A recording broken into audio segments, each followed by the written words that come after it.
Meron akong lumang video, sobrang tagal na. Mas mataba pa ako doon. Sabi ko, dapat tayo as retail traders, marunong tayo lumugar sa market. Hindi tayo pwedeng umasta na parang big players tayo. Hindi. Di ba? Kung nasaan yung galaw ng majority yan eh, big players to eh. Kaya imposible naman na across the correlation bumabagsak, walang big players. Parang nakakabobo yun, di ba? So, sa crypto, ang tawag nila sa big players, whale. Tama? Ngayon, yung whale sa dagat, kung maliit ka na isda, hindi mo pwedeng salubungin yan, kakainin ka ng buhay niyan. Tama? Kung small fish ka sa dagat, which is ito yung reality, para mag-survive sila, nasa ilalim sila. Kung saan pupunta yung malaking isda, yung whale, sumusunod lang sila. Which is dapat ganyan yung mentality natin. Di ba? Eh kaso hindi eh.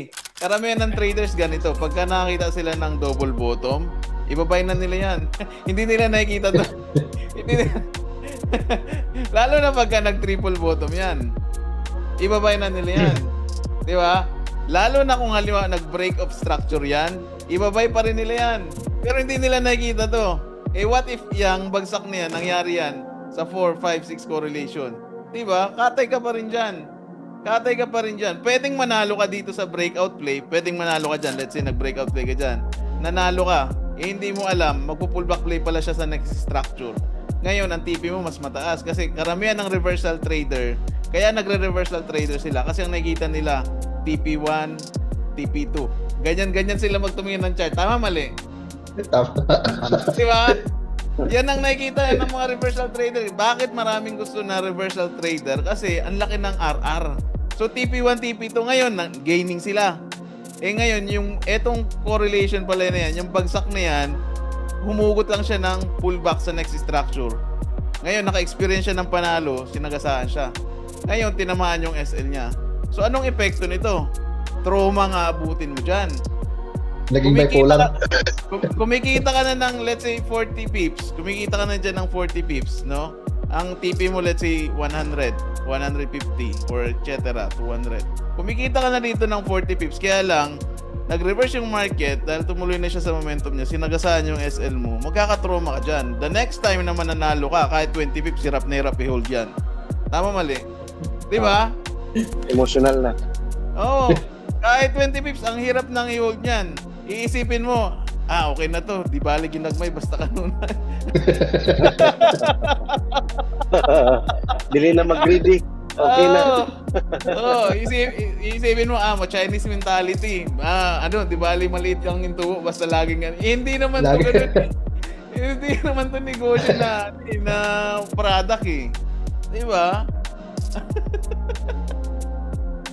Trauma na abutin mo dyan. Ang hirap nang i-hold ng 20 pips pagka nag-gain ka.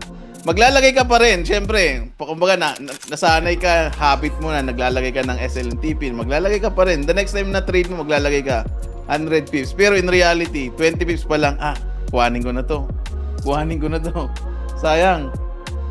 Di ba? So ngayon, yung TP mo na 100 pips, ang nangyari niyan, for formality na lang yan.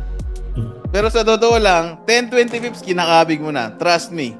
10-20 pips. Minsan nga, pagka nag-against pa sa iyong market, mas madali pang i-hold yung negative.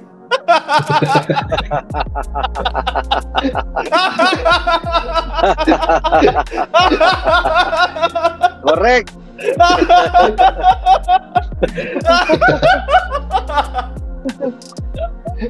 Babalik pa.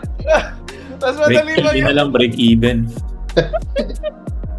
Ang masaklap dyan, nag-start ka ng 1:2. Ngayon, dahil inusog-usog mo yung SL, naging 2:1 na.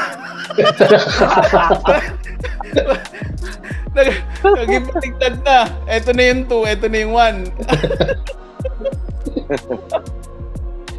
Aray ko. Nakaka-frustrate, di ba?